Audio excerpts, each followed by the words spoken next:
Aujourd'hui, nous n'allons pas continuer toujours l'étude sur un des apôtres. Je dépends de Dieu, je dépends de son esprit.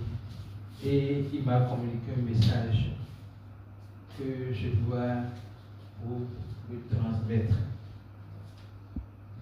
Le thème de ce matin s'intitule Qu'entends-tu? Qu'entends-tu? Et notre verset d'appui, c'est Romains 10, verset 17, que j'ai oublié de lire. Je vais désigner la sœur épiscopale pour la lecture des versets.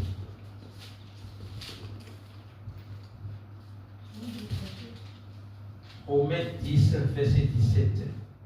C'est un verset qu'on peut citer de mémoire. Car la foi vient de ce que l'on entend, et ce qu'on entend vient de la parole de Christ. Car la foi vient de ce qu'on entend, et ce qu'on entend vient de la parole de Christ.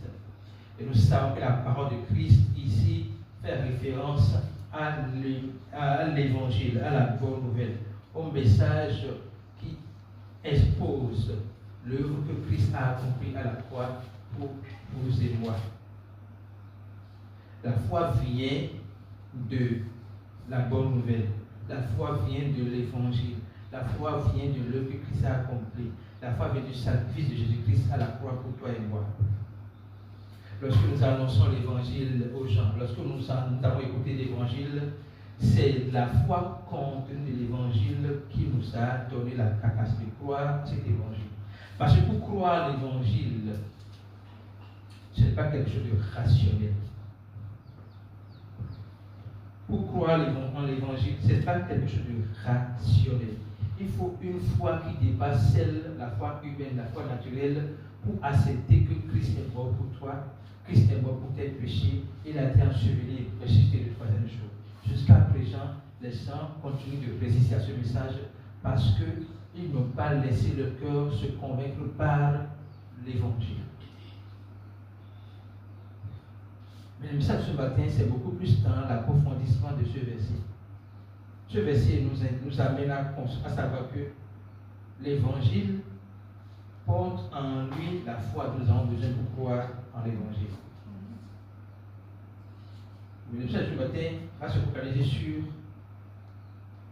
notre vie, notre quotidien après l'évangile.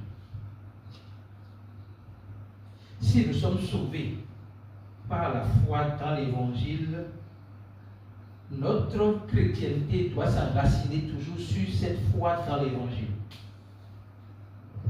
Est-ce que vous comprenez ce que je dis? Je vous réponds. Nous sommes sauvés par la foi que l'évangile nous a offerte. Et nous devions vivre par cette foi-là. C'est pour cela que la parole dit que le juste vivra par la foi. Mais comment le juste vivra par la foi? Comment le juste vivra par la foi? C'est sur la base de ce que le juste entend tous les jours. Qu'entends-tu?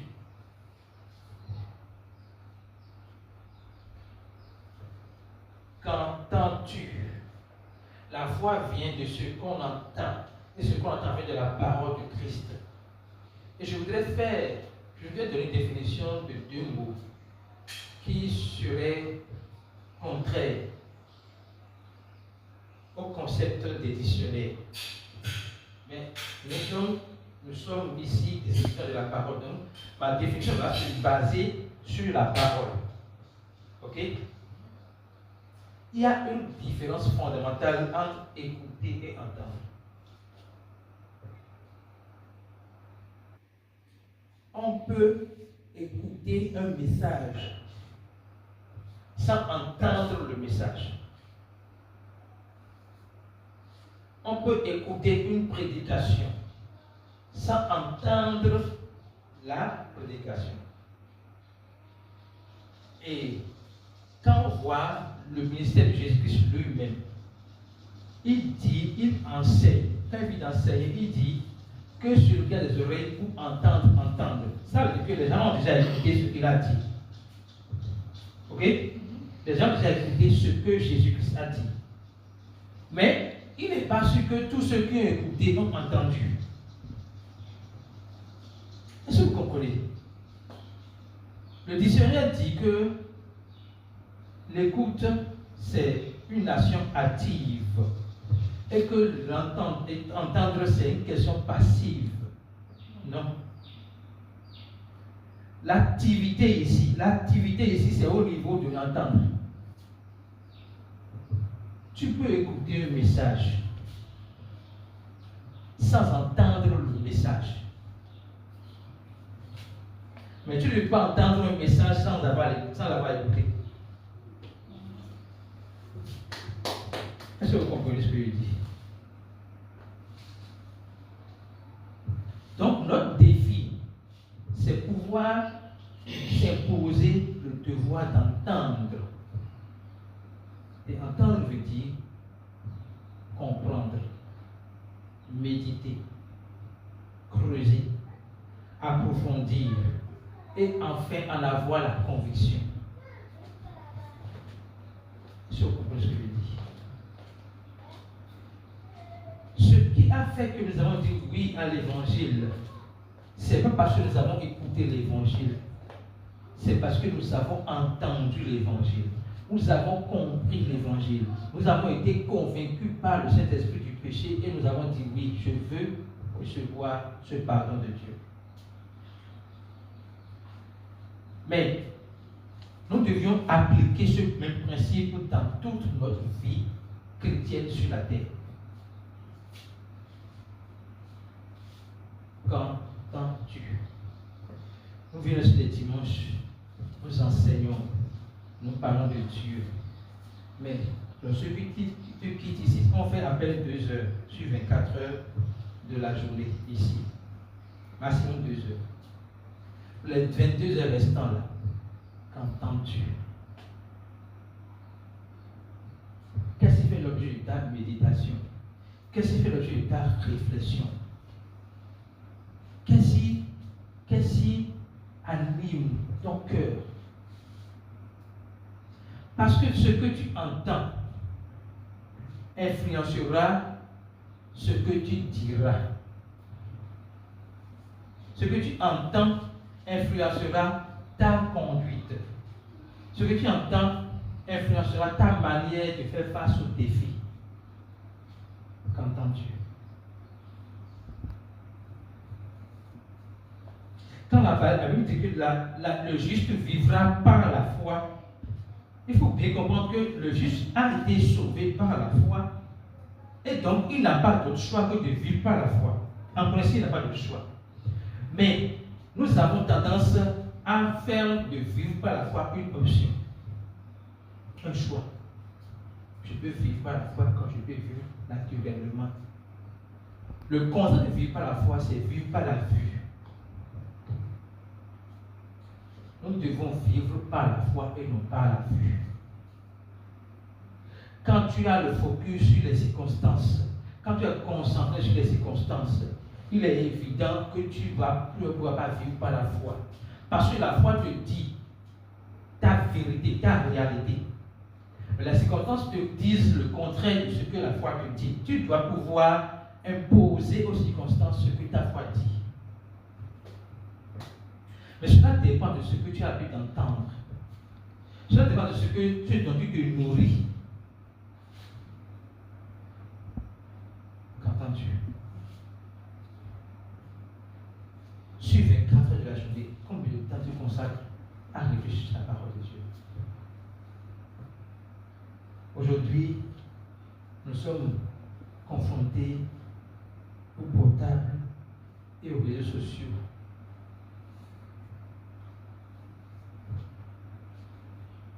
Il est facile pour nous de faire 2 heures sans s'en rendre compte devant le téléphone, en train de regarder des choses. Tu finis de fermer les 2 heures, tu ne peux pas dire que tu as retenu quelque chose. Est-ce que ce temps ne peut pas être capitalisé pour creuser un message, pour creuser une parole de Dieu? Qu'entends-tu? Dans quoi tu investis ce que tu entends? De la même manière que ce que tu entends produit la foi, ce que tu entends peut produire l'incrédulité.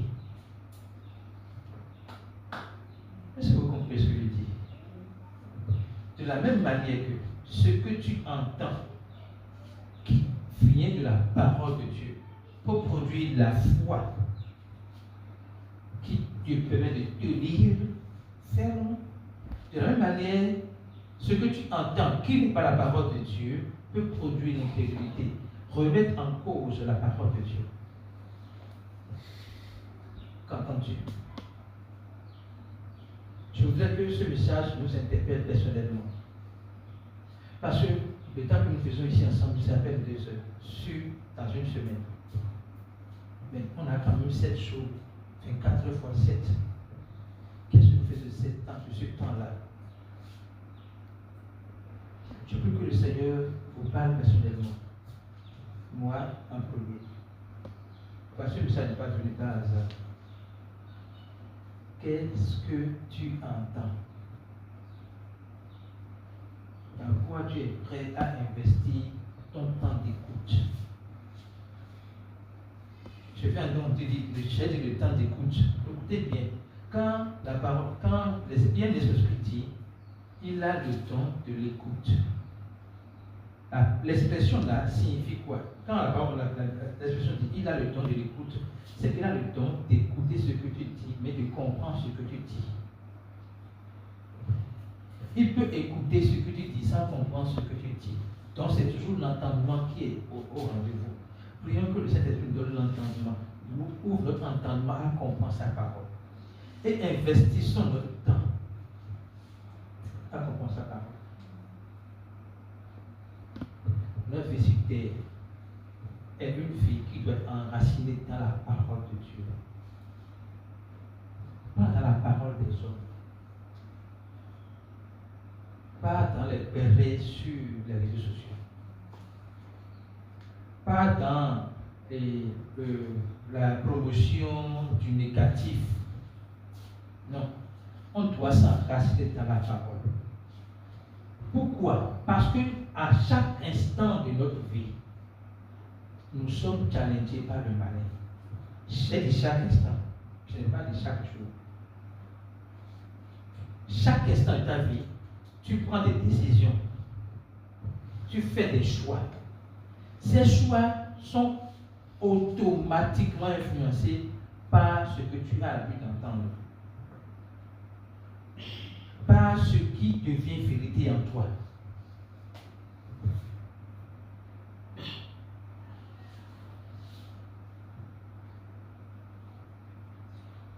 J'ai suivi un petit témoignage d'un pasteur et j'étais béni, je partage avec vous pour que ça nous édifie. Le pasteur d'abord le pasteur, il n'a pas plein d'argent. Donc ce qu'il veut souligner, ce n'est pas à cause de l'argent. Mais sa fille est dépressive. Si on dit que la fille d'un pauvre est dépressive, on va penser à quoi? À l'argent. Sa fille est dépressive. Dans la foulée, la fille d'un pasteur s'est suicidée. Et il était dans son bureau, il priait. Quand une voix lui dit, ta fille va se suicider tout à l'heure, cours pour aller à l'école, à son école. À sa place, vous allez faire quoi? Je vais avoir les réponses avant de dire ce qu'elle a fait. À sa place, vous allez faire quoi?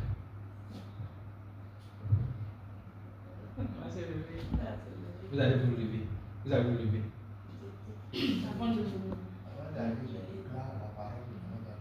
Avant d'aller. Ok. Déjà, la voix elle vient de qui?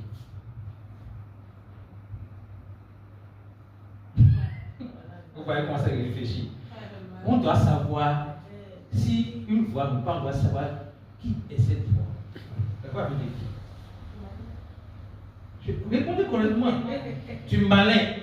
Maintenant, le malin vous parle et vous vous levez sur ce que le malin vous dit. C'est pas possible. Dès que il a entendu cette voix-là, il a dit, c'est la dernière fois que tu vas te permettre de me parler.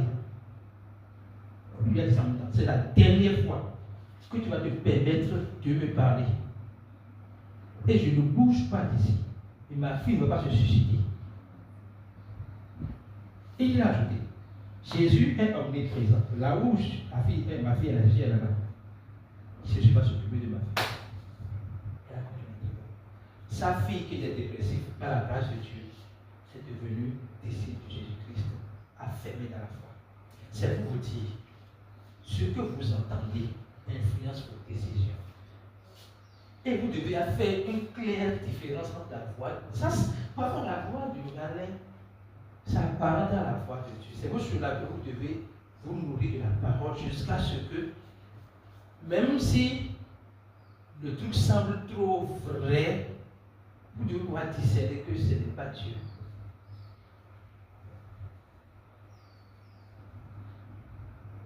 Je vais donner l'exemple pour nous qui sommes mariés.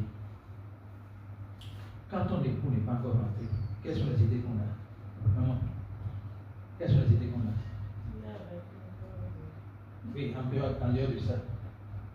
En dehors de lui, il y a des femmes de tout. Quelles sont les idées qu'on a encore? Souvent, quand ces idées viennent, ça nourrit en nous quoi? La peur. Et comment on fait? Comment on fait dans ce cas? On ne fait rien. On laisse la peur nous envahir. Et quand il vient, au lieu de se réjouir, on passe à le gronder. Écoutez-moi.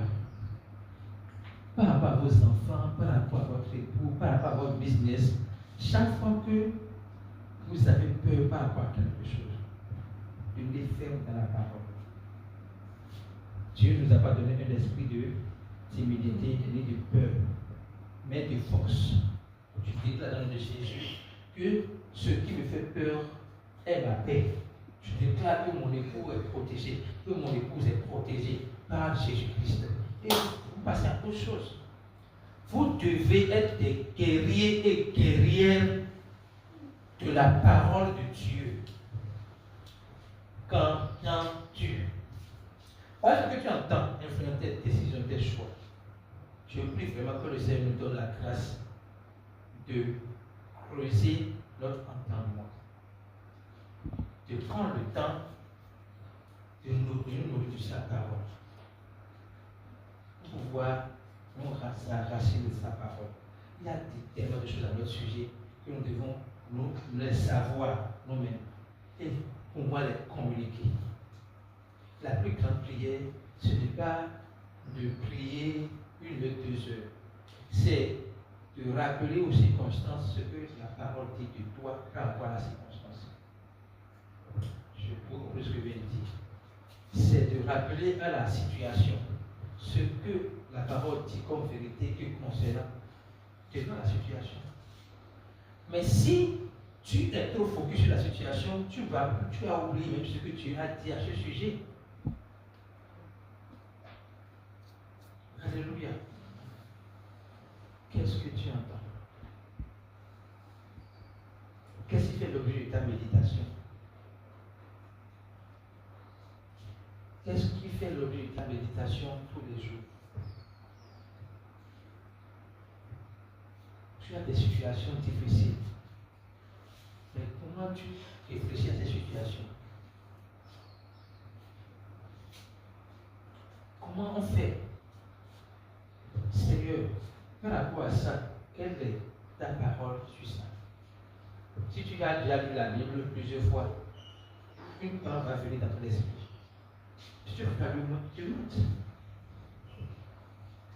Par rapport à cette situation, qu'est-ce que je dois faire? C'est en cela que nous avons de la sagesse de Dieu. La sagesse de Dieu, surtout dans sa parole, mais surtout également dans sa voix. Il y a des choses que Dieu nous a laissées dans la parole, dans la Bible. Mais il y a des choses qui nous disent directement. Il n'y a rien que Dieu nous dit qui soit contraire à ce qui est dit dans la parole. Nous devons savoir ça comme principe. Il n'y a rien que Dieu nous dit qui soit contraire à ce qu'il a dit dans la parole. Alléluia. Qu'est-ce que tu entends? Je voudrais vous prier. Et je le dis sincèrement. Je voudrais vous prier.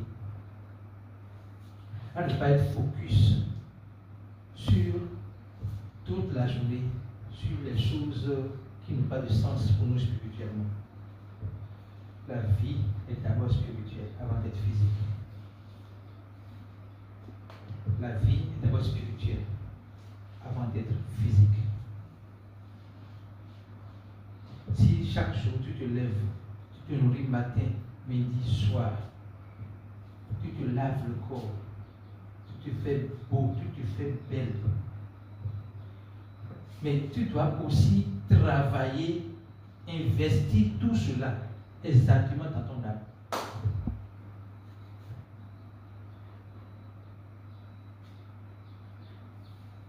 La manière de tu investir pour te nourrir physiquement, te faire beau, te faire belle physiquement, tu dois pouvoir investir pour que ton âme puisse être bien nourrie de la vie du Saint-Esprit en lui.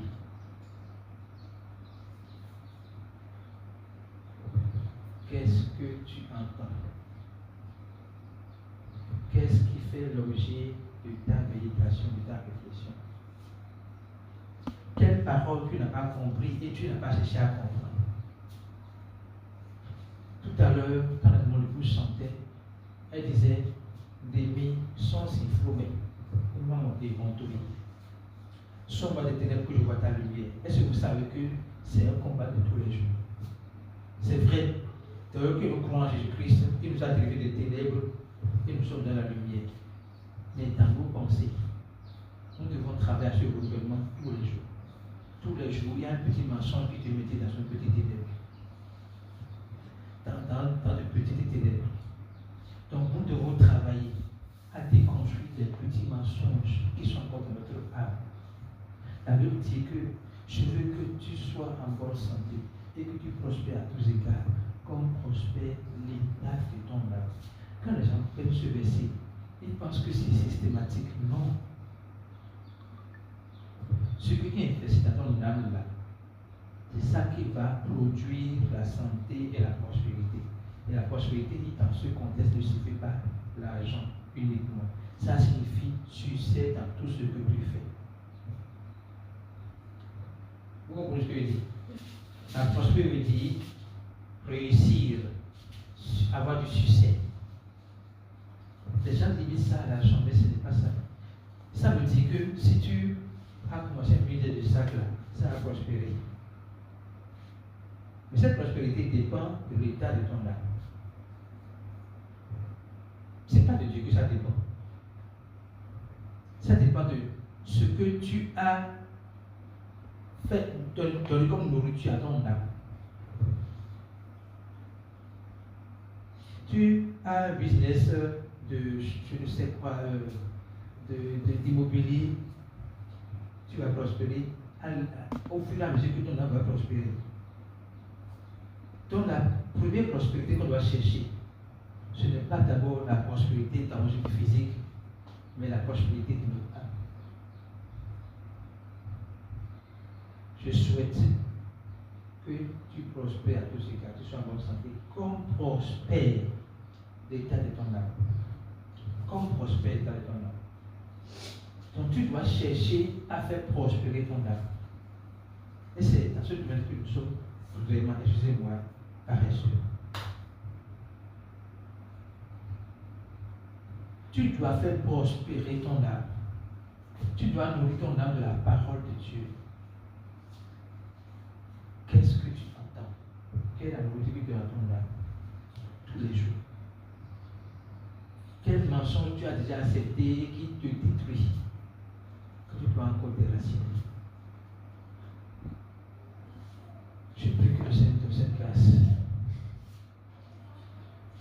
d'avoir la soif de grandir dans sa parole, pour que sa parole fasse partie de notre vie. Paul a dit, ce n'est plus moi qui vis, c'est Jésus qui vit en moi. En nous disant, ce n'est pas une parole qu'il a mis juste comme ça, c'est qu'il a travaillé à ce que Jésus-Christ vit en lui. Jésus qui vit en toi, c'est un fait. Mais l'établir consciemment dans ton cœur, c'est également un autre aspect. Jésus vit en toi, c'est un fait.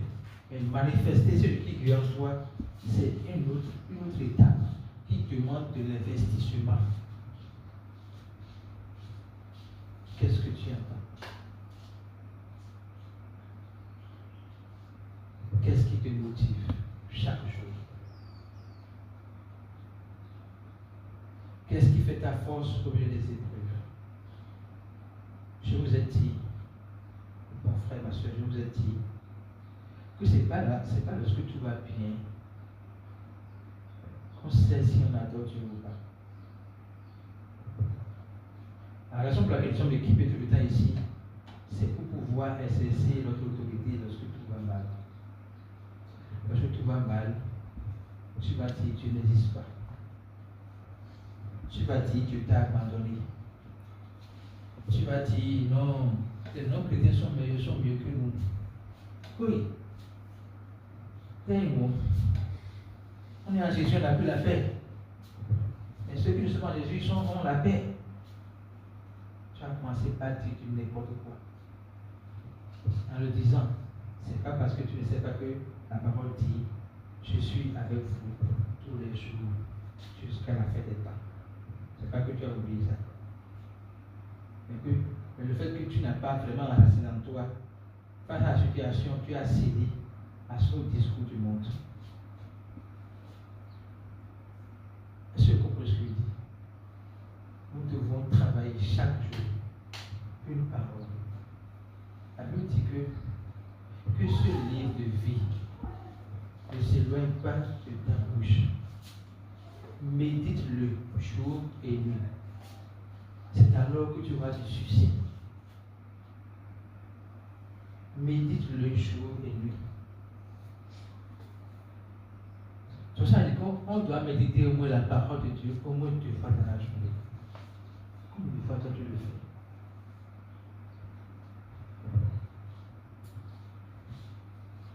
Ce message n'est pas pour nous accuser, ce message n'est pas pour nous condamner, ce message est pour nous interpeller sur notre responsabilité. Parce que notre message nous amène à être établi dans notre identité, notre autorité. Nous avons une responsabilité. Et la responsabilité à notre propre égard et à l'égard des autres. Qu'est-ce que tu entends?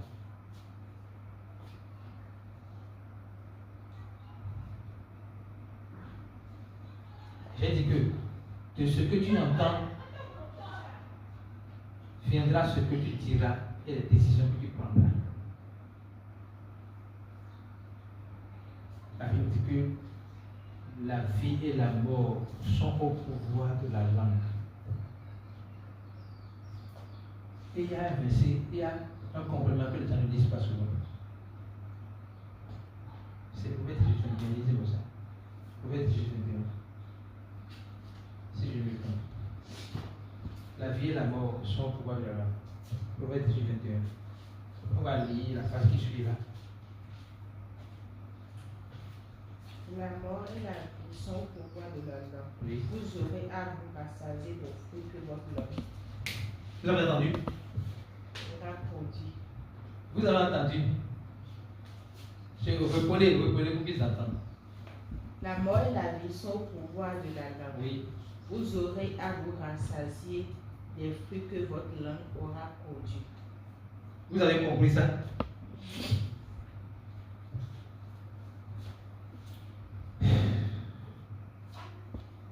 Vous aurez à vous rassasier des fruits que votre langue aura produits. Or, votre langue dira ce que vous aurez entendu.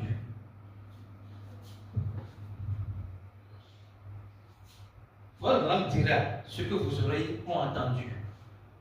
Si vous exposez la parole 1 heure en une semaine, et que vous écoutez autre chose pendant une semaine, c'est évident que, même si vous ne voulez pas, vous allez finir par accepter ce que vous avez écouté.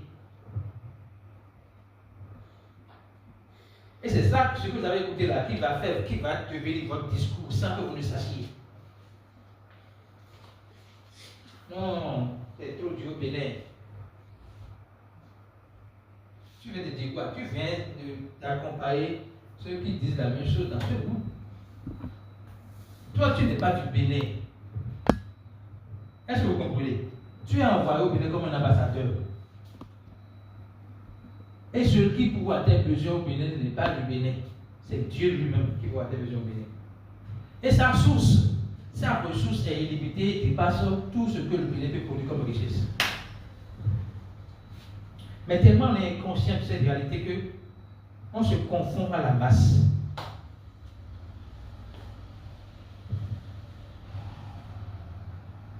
Que dis-tu maintenant? Qu'est-ce que tu déclares de ta bouche? Le verset est dans chaque 1, verset 4 ou 5. Cherchez-moi bien ça. Ça dit que de la même source d'eau, ne peut pas sortir une eau douce et une eau amère. Trouvez-moi ça. C'est dans le livre de Jacques. Jacques 1, 5 ou 4. Ou Jacques 4. Enfin, cherchez. C'est dans le livre de Jacques. De la même source d'eau, ne peut pas sortir une eau douce et une eau amère. Et la parole, Jacques soumet celui-là en comparaison à notre discours à nous.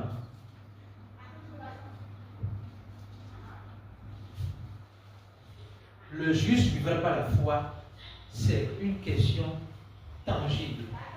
Tu dois vivre par la parole. Vivre par la parole, c'est penser par la parole. C'est parler avec la parole. C'est agir en étant enraciné dans la parole. Vous avez trouvé le verset? Jacques 3, 11. Jacques 3, 11. Commence par là. C'est la même chose de vous.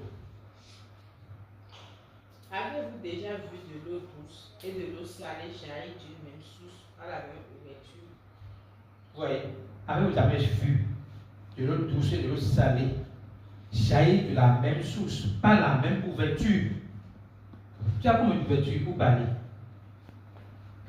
Vous avez combien de possibilités pour vous parler? On n'a qu'une seule bouche. Il faut bien voir l'analogie. Hein?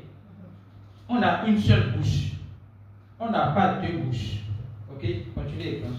Un figuier, mes frères, peut-il porter des olives ou une vigne des figues? Une source salée ne peut pas non plus donner de l'eau douce. Continuez le verset. Y a-t-il parmi vous quelqu'un de sage et d'expérimenté qui en donne la preuve par sa bonne conduite, c'est-à-dire par des actes empreints de l'humilité qui caractérisent la véritable sagesse?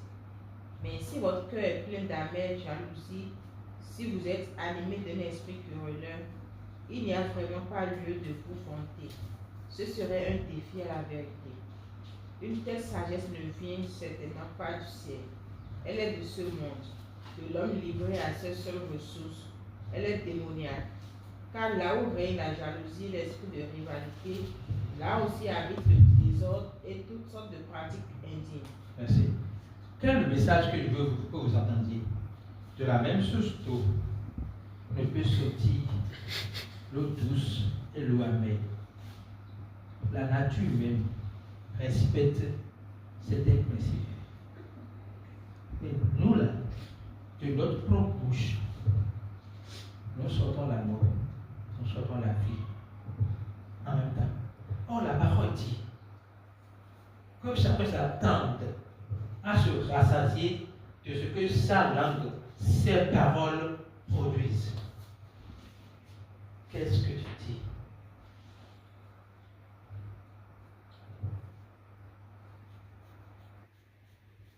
Qu'est-ce que tu dis? Nous devons apprendre à dire ce que Dieu dit. Pas ce que les circonstances nous disent de dire. C'est un peu difficile. Mais nous devons prendre conscience de cela. Nous devons apprendre à dire ce que Dieu a dit de nous. Et non par le langage des circonstances.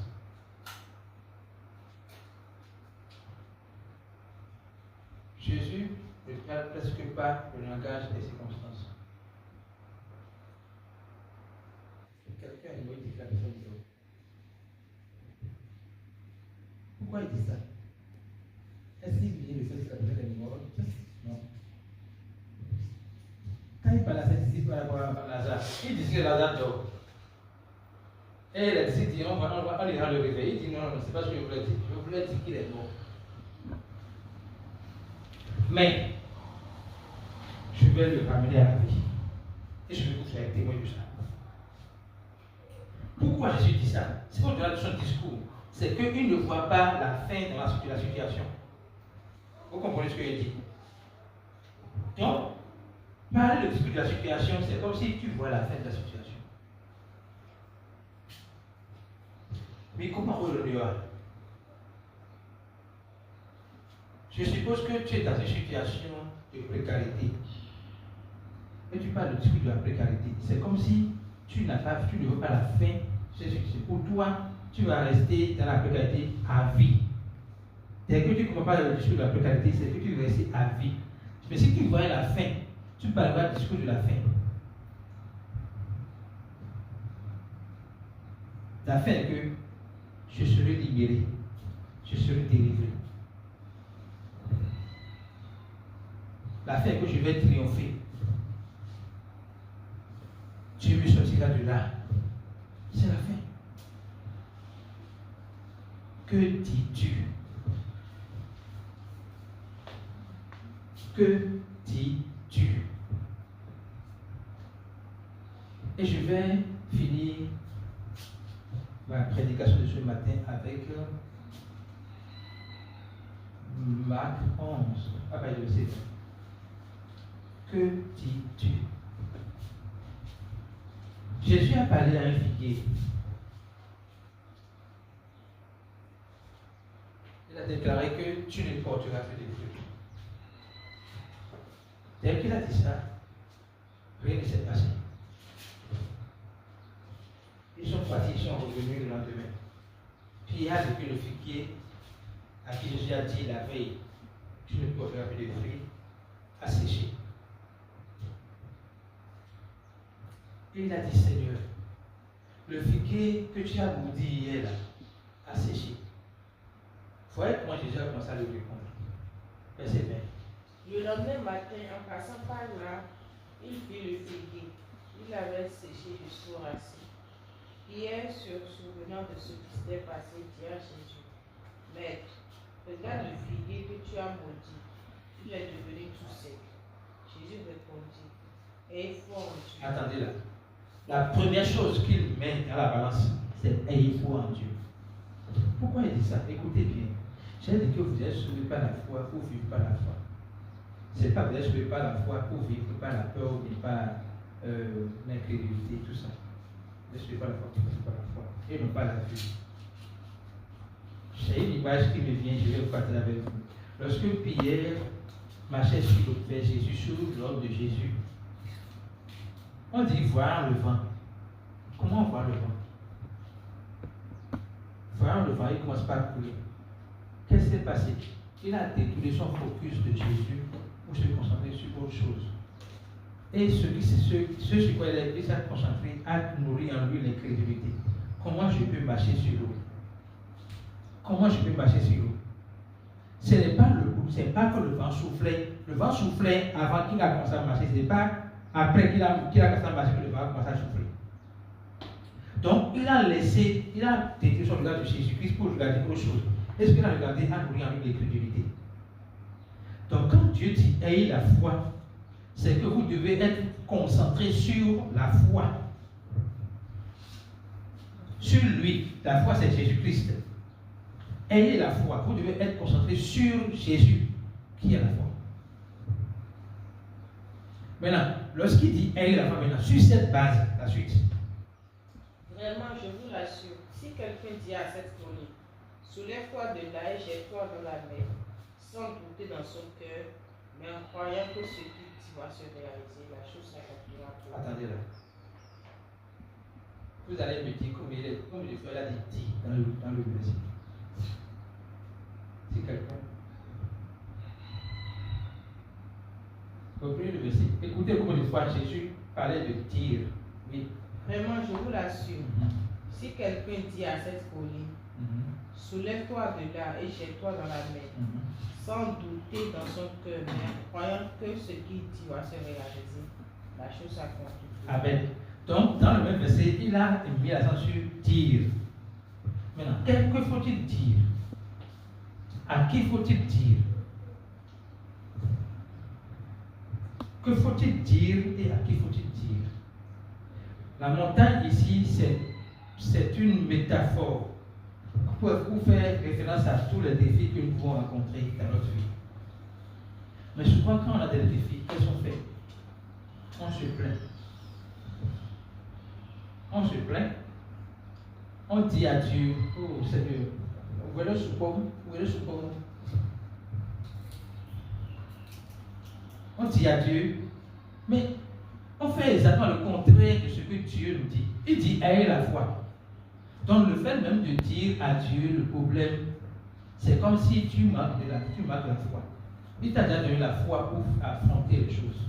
C'est comme un policier que le président a envoyé sur la route pour réguler la circulation. Il a déjà l'autorité pour le faire.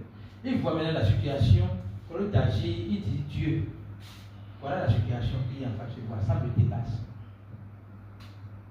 Comme si il n'a pas reçu la puissance de faire face à la situation. Donc Dieu veut que vous compreniez une chose. En tant qu'enfant de Dieu, nous avons la puissance de défier tous nos défis. Nous devons savoir ça. Nous avons la puissance de défier tous nos défis. Pas Dieu. Il nous a donné la puissance déjà. Mais nous pouvons défier tous nos défis. Mais comment? En suivant ce qu'il a dit. Enracine-toi d'abord dans la foi. Et la foi, toutes les questions, ce n'est pas la foi humaine. C'est la foi même de Dieu. La foi qui a ressuscité Jésus qui était mort. C'est cette foi qui s'agit pour toi et moi. Et toi, et dis à la montagne, dis à la situation, dis aux circonstances, quittez, déracinez-vous. Et la circonstance, les situations, les défis vont se déraciner.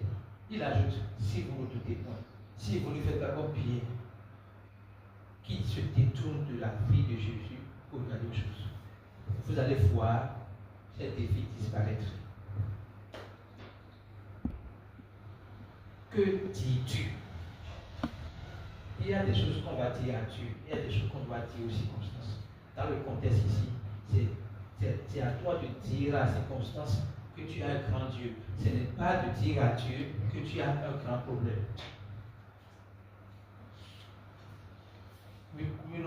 Tu comprends bien. Ce n'est pas à toi de dire à Dieu que tu as un grand problème. C'est à toi de dire au problème que tu as un grand Dieu et à ordonner au problème de quitter. Cela est basé sur la foi. Il dit de ne pas douter, ne doutez pas. Le doute, c'est quoi? Ça vient annuler le processus et faire reprendre le processus. Ce que tu as déjà déclaré la chose. Tu as déjà accompli. Tu as déjà exaucé ce que tu as déclaré. Le temps que tu doutes. Quand tu doutes, tu annules le processus, tu peux encore reprendre. C'est pour cela qu'il est plus important pour nous de travailler sur notre foi. C'est pour cela que je vais commencer par dire, est la foi. Et la foi ici n'est pas jaugée par ce que tu vois. Je suppose que tu sais que tu es guéri. Tu dis à Dieu, je suis guéri. Mais la douleur est toujours là. Les défis sont toujours là. Je ne vous dis pas des vagues de pain à l'hôpital. Mais tu as dit que tu es guéri. Tu as toujours les problèmes, les symptômes là. Mais, parce que les symptômes sont là, tu dis non, je ne suis plus guéri. Alors que tu t'es déjà donné la guérison. Lorsque tu crois que tu es déjà guéri et que tu persévères dans cette foi, les symptômes vont disparaître. Parce que tu ne leur donnes aucune chance de survivre. Alléluia. Deuxième aspect de ce discours, c'est le verset 14 et verset 24. C'est pourquoi je vous le déclare. Oui. Tout ce que vous demandez dans vos prières, croyez que vous l'avez reçu et cela vous sera accordé. Tout ce que vous demandez en priant, croyez que vous l'avez reçu et cela va se manifester. Écoutez bien. Ce n'est pas à Dieu que tu vas parler des circonstances, c'est aux circonstances que tu vas parler de ton grand Dieu et d'intimer l'autre circonstance de quitter. Et maintenant, quand tu finis de dire ça, tu dois savoir que tu t'as déjà donné cela. Tu as déjà reçu cela. Et dès que tu sais que tu as déjà reçu cela, tu verras cela se manifester. La plupart du temps, il y a deux blocages à la manifestation de l'exaucement de Dieu. Écoutez bien ce que je dis. Il y a deux blocages à la manifestation de l'exaucement de Dieu. Quand tu as dit à la circonstance, aux circonstances, à la situation, au défi, de partir instantanément, les défis sont déjà partis. Mais voilà les deux blocages, voilà, les voici. Tu as douté qu'ils sont partis, donc ils vont revenir. Ils vont montrer qu'ils sont toujours là. Deuxième chose, tu n'as pas cru que tu as déjà reçu ce que tu as demandé. Tu es toujours dans l'espoir que ça va finir, alors que c'est déjà là. Que dis-tu? Nous devons donc nous enraciner trop haut dans la parole de Dieu. Sinon, de la même manière que tu te nourris tous les jours, matin, midi, soir, et même plusieurs fois, au-delà de 3 fois par jour, on dépasse de 3 fois par jour.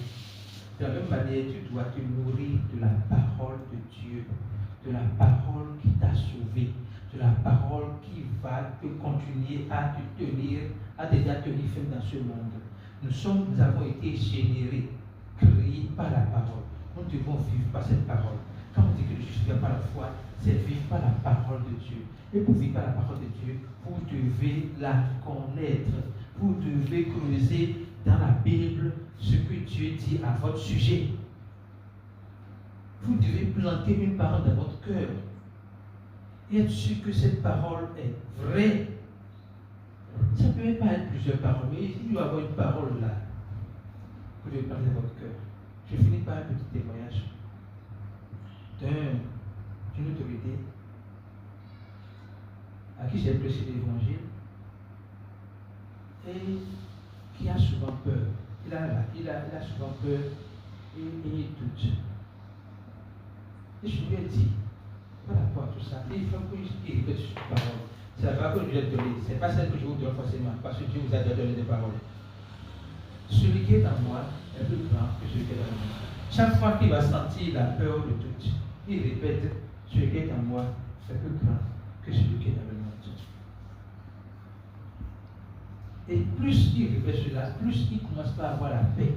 Il n'est plus stressé, il n'est plus apeuré. Donc nous devons savoir, nous devons planter une parole dans notre cœur. Cette parole, et c'est aussi à quoi? Et donc, quand tu penses à cette parole, tu sais que oui, ça là c'est vrai. Pourquoi c'est vrai pour toi? Parce que tu l'as expérimenté. Tu as déjà vu ça. Il y a un témoignage que le président m'a donné. J'étais avec lui. Il avait, peut-être que tu vas savoir ça, il avait de l'argent pour payer le loyer d'ici. Donc ça reste quelque chose de 2 ou 3 jours qui permet souvent une anticipe. Quelqu'un vient te demander l'argent là. Il a reçu la conviction de donner à la personne l'argent. Quand il a fait de donner, il a dit quoi? Il m'a dit quelque chose. J'ai déjà vu ça. J'ai déjà vu ça. Je vais payer le loyer. Effectivement, dans la journée ou le lendemain, il a eu le sous pour payer encore le loyer. Qu'est-ce que cela veut dire? Lorsque vous allez continuer à vous appuyer sur la parole, vous serez déjà expérimenté, éprouvé. C'est-à-dire, maintenant, nos témoignages personnels, confiance personnelle, et l'homme comme mon compte, je connais la fin. Cela, tu m'as déjà éprouvé à ce niveau, je connais la fin. Vous êtes en paix. Mais si vous n'avez jamais éprouvé la parole de Dieu, il dit que tu vas marcher sur les lionceaux, les scorpions, et tu ne vas pas rien. Si tu n'as jamais expérimenté ça, tu ne vas pas être convaincu que c'est vrai. Donc c'est pour cela que nous devons planter la parole dans notre cœur et éprouver la parole, voir que la parole est vraie. Si la parole est vraie pour toi, une seule parole est vraie pour toi, avant d'ajouter une autre là, tu vas continuer à expérimenter cette parole-là. Donc, frères et sœurs, c'est une exhortation pour nous dire, nous sommes sauvés par la foi, pour vivre par la foi. Nous sommes sauvés par l'évangile que nous avons entendu, pour continuer à entendre l'évangile là. Parce que c'est l'évangile qui nous a sauvés, qui va continuer à nous porter dans ce monde corrompu. Que le Seigneur nous donne la grâce, que les gens peuvent comprendre la volonté de ce message et que nous puissions nous donner la force de pouvoir tous les jours au quotidien nous enraciner, nous nourrir de sa parole. Au nom de Jésus, devons nous supplier.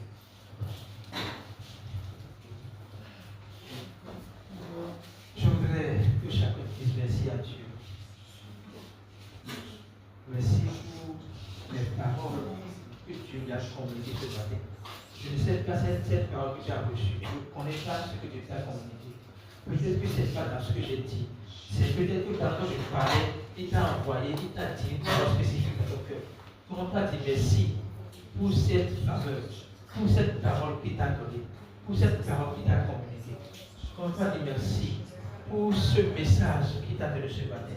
Merci Jésus, parce que tu m'as béni ce matin. Merci Jésus, parce que tu me rappelles la fondation de ma foi. Je dois continuer à me nourrir de ta parole. Autant que je me nourris, je nourris mon corps, je dois nourrir mon âme. Merci Jésus de me faire comprendre cette vérité et de m'aider, de m'aider à prendre au sérieux cette vérité. Merci Jésus pour ton amour. Merci pour ta grâce. Merci pour ta paix. Je te dis merci pour la parole que tu m'as donnée. Je te demande la grâce de m'aider à planter cette parole dans mon cœur, afin que cette parole soit enracinée en moi. Seigneur Jésus, merci, infiniment merci. Merci, infiniment merci.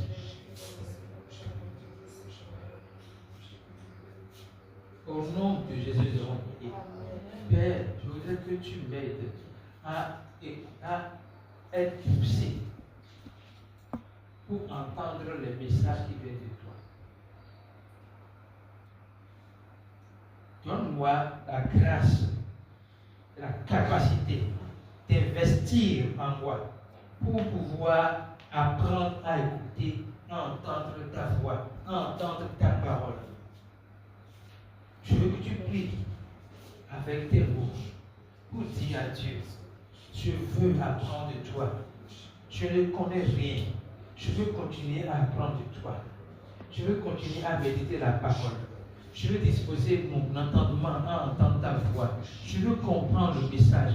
Je ne veux pas que la Bible, le message dans la Bible ou la parole dans la Bible soit juste pour la Bible, mais soit une vérité dans ma vie. Je ne veux pas que les paroles dans la Bible soient juste pour la Bible, mais soient vraies dans ma vie. Je veux que tu pries sincèrement, que tu te demandes cette grâce. Je ne veux pas que les paroles que je lis dans la Bible soient juste pour la Bible, mais ces paroles soient des impacts tangibles dans ma vie. Je prie, Seigneur Jésus, je te prie, parce que j'ai besoin d'être enraciné dans ta parole. Je veux être enraciné dans ton amour, dans ta grâce, dans ta miséricorde. Papa, je t'en supplie, je t'en supplie, accorde-moi cette soif de ta parole, cette soif de grandir ta parole, cette soif de creuser ton message au jour le jour. Je te dis merci, parce que ce que je viens de déclarer, tu me l'as déjà accordé. Merci Jésus. Je prie maintenant pour mes frères et sœurs en Christ ou en dehors de Christ. Seigneur Jésus, pour ceux qui sont en dehors de Christ, je prie qu'ils puissent entendre l'évangile et soient convaincus de l'évangile et puissent passer de la mort à la vie. Je prie pour qu'ils puissent accepter l'évangile, qu'ils quittent les ténèbres pour la lumière. Je prie afin qu'ils acceptent l'évangile pour devenir participants de la nature de Dieu et héritiers de la promesse. Mais pour ceux qui sont déjà en Christ, je prie pour qu'ils puissent continuer à creuser, à s'enraciner dans la parole, au nom de Jésus-Christ. Merci Jésus pour la vie de tous les pasteurs qui ont fini cette session de formation. Je prie pour qu'ils puissent continuer à leur niveau, à réétudier les cours, afin d'être enracinés, d'être convaincus du message, pour pouvoir devenir ambassadeurs du message. Merci Jésus, parce que tu l'as fait. C'est au nom de Jésus que nous avons prié. Amen. Alléluia. Amen.